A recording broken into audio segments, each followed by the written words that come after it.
ইসলাম বাংলাদেশের মূলনীতি। আমরা সম্প্রীতিকে বিশ্বাস করি, সন্ত্রাসে বিশ্বাস করি না।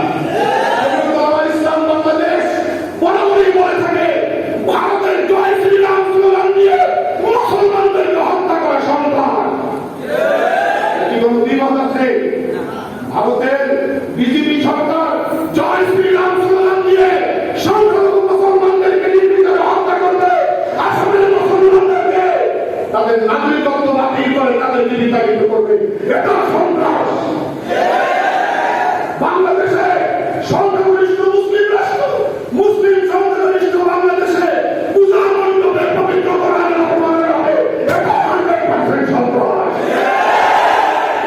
আবার এই অপমানকে কেন্দ্র করে নতুন কোন নাটক মঞ্চস্থ হবে, সংখ্যালঘুদের পরিবারে হামলা করা হবে, এটা সন্ত্রাস।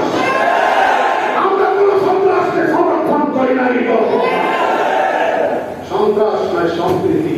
জমিয়ত ইসলাম বাংলাদেশের الذين اصطفى لا سيما على خير الورى وصاحب قاب قوسين أو أدنى وعلى آله وأصحابه نجوم الهدى أما بعد فقد قال الله سبحانه وتعالى أعوذ بالله من الشيطان الرجيم بسم الله الرحمن الرحيم الله أعلم حيث يجعل رسالته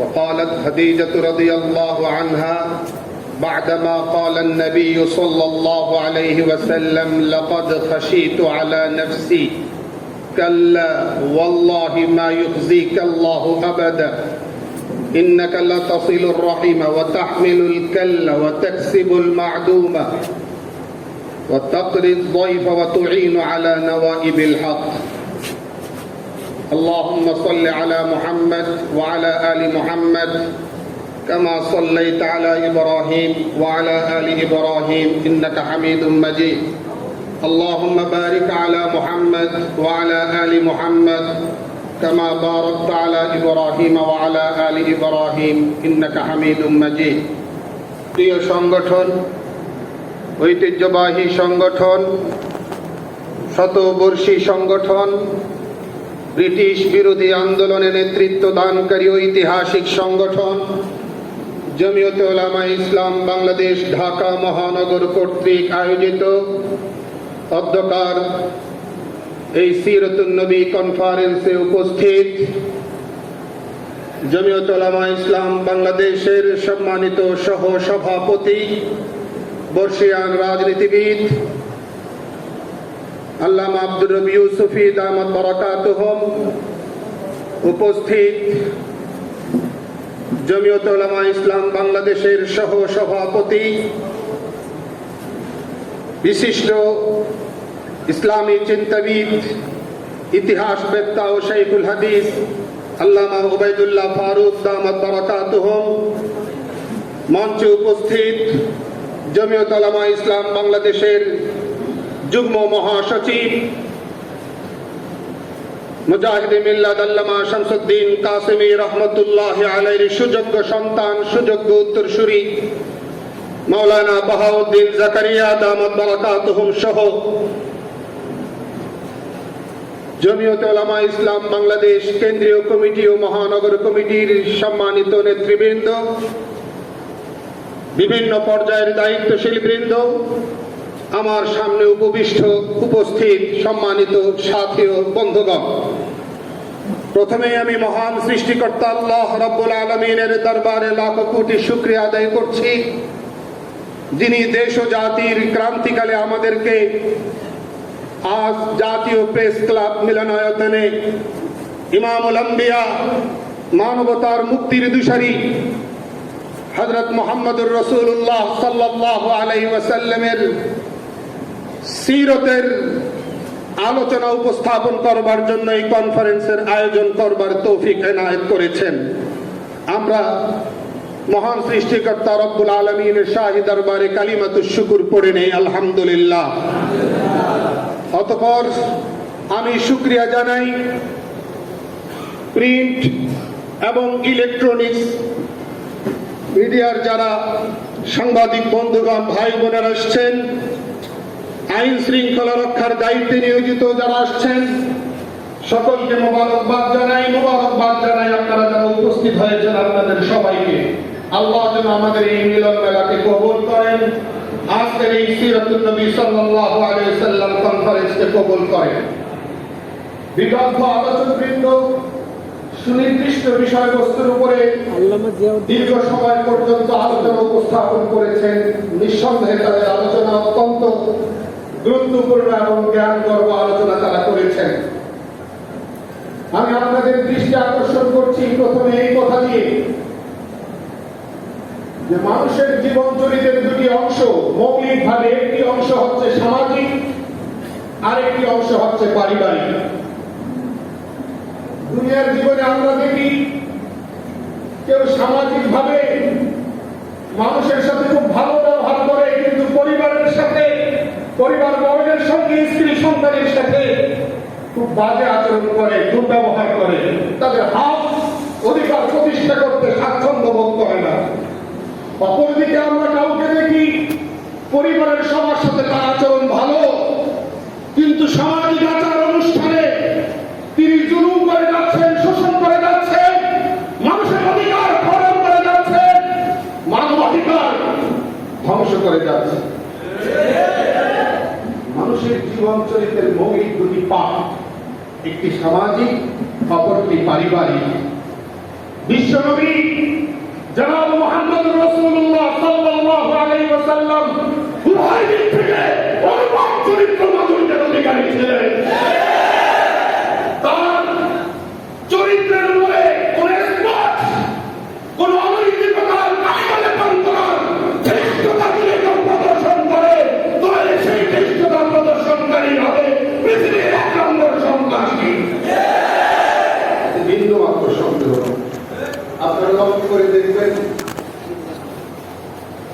হযরত খাদিজা রাদিয়াল্লাহু তাআলা সর্বপ্রথম ইসলাম কবুলকারী শেখ আব্দুল হক মুহাদ্দিস দেহলভী রাহমাতুল্লাহ আলাইহি তাহকিক কে সর্বপ্রথম মুসলমান হলেন। এই ব্যাপারে খানিকটা মতভেদ থাকলেও শেখ আব্দুল হক মুহাদ্দিস দেহলভী রাহমাতুল্লাহ আলাইহি তাহকিক যে হযরত খাদিজাতুল কুবরা রাদিয়াল্লাহু তাআলা সর্বপ্রথম মুসলমান। ধনপতি নারী ছিলেন, বুদ্ধিমতী নারী ছিলেন, বংশীয় কৌলিন্য, বংশের স্ট্যাটাস অনেক হাই ছিল। সেই জমানাতেও তিনি চরিত্র নষ্ট হওয়ার মতো কোনো আসরে যেতেন না। তৎকালীন মেলা বসত, সেগুলোতে তিনি যেতেন না, যাকে তাহেরা বলা হতো যার কারণে। হযরত খাদিজাতুল কুবরা রাদিয়াল্লাহু তাআলা আনহাকে না প্রথম স্বামী আতিক ইবনে আইস মাখজুমি, দ্বিতীয় স্বামী আবু হেলাল, আবু রেহান, এরপরে এই দুইজন মারা যাওয়ার পরে তিনি আর কারোর সঙ্গে বিয়ে করছেন, আর কারোর সাথে বৈবাহিক বন্ধনে আবদ্ধ হননি। প্রস্তাব আসছে তার পরিচিতির কারণে, তার খ্যাতির কারণে, তার আখলাকের কারণে অনেক জায়গা থেকে প্রস্তাব আসছে, কিন্তু তিনি অ্যাকসেপ্ট করেননি। চতুর্দিক থেকে আওয়াজ আসতেছে হযরত মুহাম্মদুর রাসূলুল্লাহ সাল্লাল্লাহু আলাইহি ওয়াসাল্লামের সত্যবাদিতার প্রশংসা। আল্লাহ রাসূল সাল্লাল্লাহু আলাইহি ওয়াসাল্লাম তখন নবুয়ত লাভ করেননি, তার অনুপম চরিত্র মাধুর্যের মেসেজ হযরত খাদিজা রাদিয়াল্লাহু তাআলা আনহার কাছে প্রতিনিয়ত আসছে। সত্যবাদিতার মেসেজ আল্লাহ নবী সাল্লাল্লাহু আলাইহি ওয়াসাল্লামের হযরত খাদিজা রাদিয়াল্লাহু তাআলা আনহা তিনি এক পর্যায়ে ব্যবসায় সাহায্য করার জন্য আল্লাহ নবীকে আহ্বান করলেন। নবী আলাইহিস সালাম আহ্বানে সাড়া দিলেন।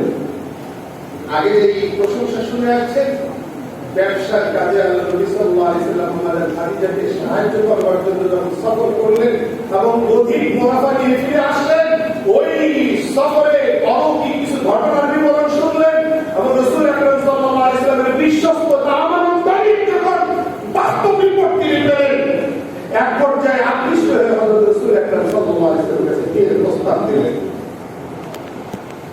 চাচা আবু তালেব সম্মতি জ্ঞাপন করে বিয়ে হয়ে গেল।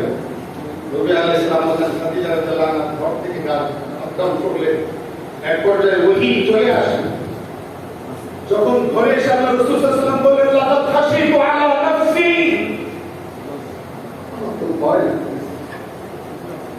আমার অসুস্থতার তীব্রতা না জানি বেড়ে যাবে, ভয় পাচ্ছি।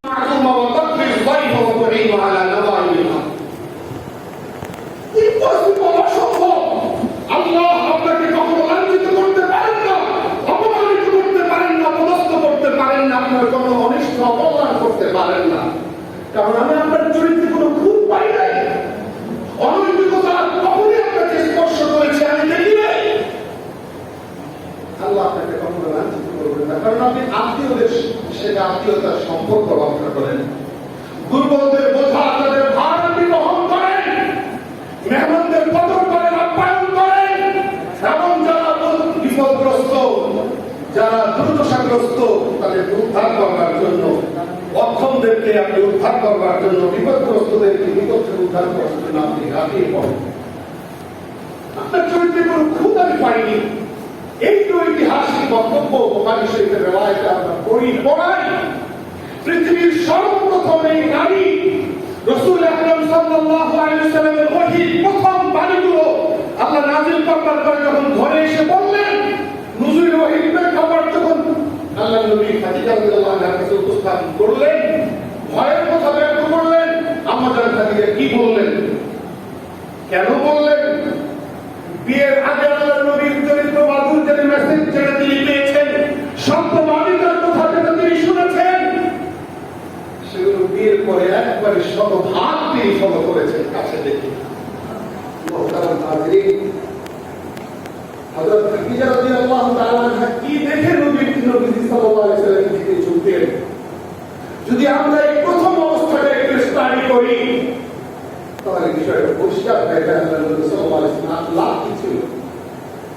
আজকে এই কনফারেন্স যথেষ্ট নয়, সারা পৃথিবীতে জনাব রাসূল আকরাম সাল্লাল্লাহু আলাইহি ওয়াসাল্লামের শানে আর সম্মানে কনফারেন্স হচ্ছে সারা দুনিয়াতে, মুসলিম বিশ্বে বিভিন্ন জায়গায়।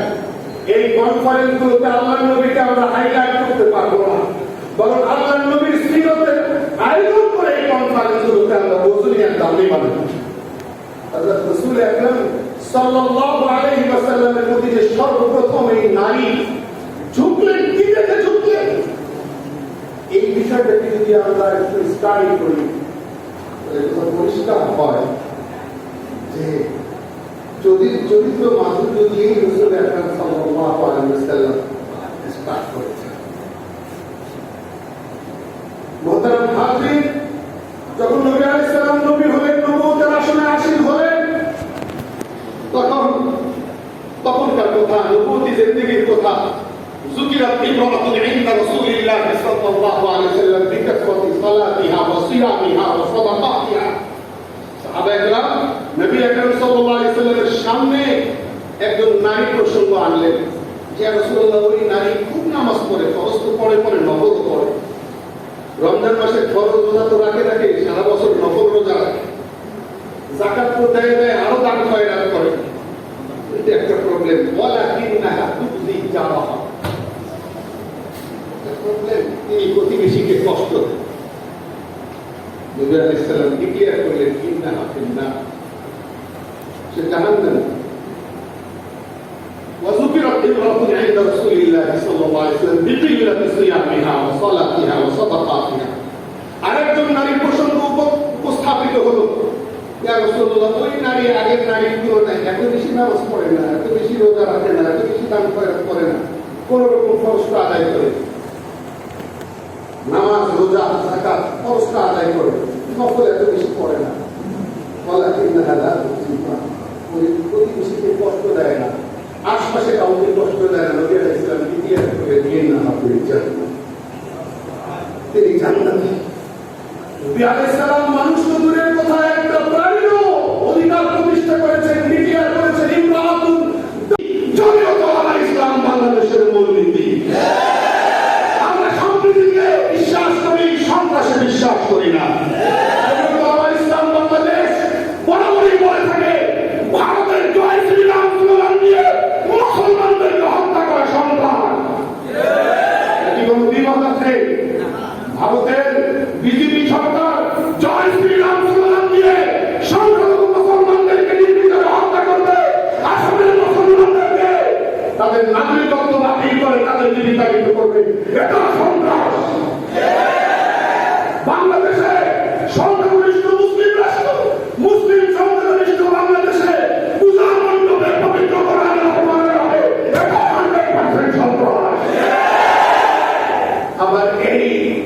অপমাননাকে কেন্দ্র করে নতুন কোন নাটক মঞ্চস্থ হবে, সংখ্যালঘুদের পরিবারে হামলা করা হবে, এটা সন্ত্রাস। আমরা কোন সন্ত্রাসকে সমর্থন করি নাই। সন্ত্রাস নয় সম্প্রীতি, জমিয়ত ইসলাম বাংলাদেশের ভূমি। আমরা এই জমিয়তের দৃষ্টিভঙ্গিকে বুঝবার চেষ্টা করব। আল্লাহ আমাদেরকে বুঝবার তৌফিক দান করেন। মোহতারাম হাজরিন, আমরা কুমিল্লার পূজা মণ্ডপের ঘটনা দেখলাম। কোরআন অবমাননা, আমরা প্রতিবাদ করছি, কিন্তু আমাদের প্রতিবাদ হবে অহিংস, শান্তিপূর্ণ। আইন আমরা হাতে তুলে নেব না, কিন্তু কোরআনের অবমাননা, নবী আলাইহিস সালামকে ব্যঙ্গ করে কেউ কোনো বক্তব্য দেবে, কটাক্ষ বা কোনো বক্তব্য আসবে, সেটাও আমরা বরদাস্ত করব না। জমিয়তের এই দৃষ্টিভঙ্গিকে সামনে রেখে আমাদের পথ চলতে হবে। শরীরের একটা অঙ্গ আক্রান্ত হলে গোটা শরীরের প্রত্যেকটা অঙ্গ যেমনি ভাবে আক্রান্ত হয়, আমাদের একজন আক্রান্ত হওয়ার গোটা প্ল্যাটফর্ম আক্রান্ত হওয়ার নামান্তর, গোটা জাতি আক্রান্ত হওয়ার নামান্তর। সুতরাং আমাদেরকে শান্তি শৃঙ্খলা বজায় রেখে পথ চলতে হবে। আপনারা কষ্ট করে আসছেন, আপনাদের আশা যেন আল্লাহ তাআলা কবুল করেন। আমরা সুনির্দিষ্টভাবে আমাদের আলোচকবৃন্দ বলেছেন, তাদের বক্তব্যগুলো আপনারা অ্যানালাইসিস করবেন। আমাদের কোন বক্তা বলেছেন যে বাংলাদেশ মুসলিম সংখ্যাগরিষ্ঠ রাষ্ট্র, এদেশে ইসলামের কোন দৌরাত্ম তৎপরতা থাকতে পারে না। অবিলম্বে ইসলামের দৌরাত্ম তৎপরতা বন্ধ করতে হবে, বন্ধ করতে হবে। আল্লাহ আমাদেরকে হক ও হক্কানিয়তের পতাকা কামড়ে ধরে শক্ত করে আঁকড়ে ধরে থাকবা তৌফিক দান করেন। আমরা প্রকৃত অপরাধী যারা, তাদের দৃষ্টান্তমূলক শাস্তি চাই, এই দাবি আবারও ব্যক্ত করছি। আল্লাহ তাআলা আমাদের সবাইকে কবুল করেন। আমাদের সদর মুহতারাম ভারপ্রাপ্ত সভাপতি আল্লামা শাইখ জিয়াউদ্দিন দামাত বারাকাতুহুম, তিনি আসবেন, আমাদেরকে বলেছিলেন। হঠাৎ অসুস্থতা গত রাত্রে তীব্র হওয়ায় তিনি আসতে পারেননি, আপনাদেরকে সালাম বলেছেন।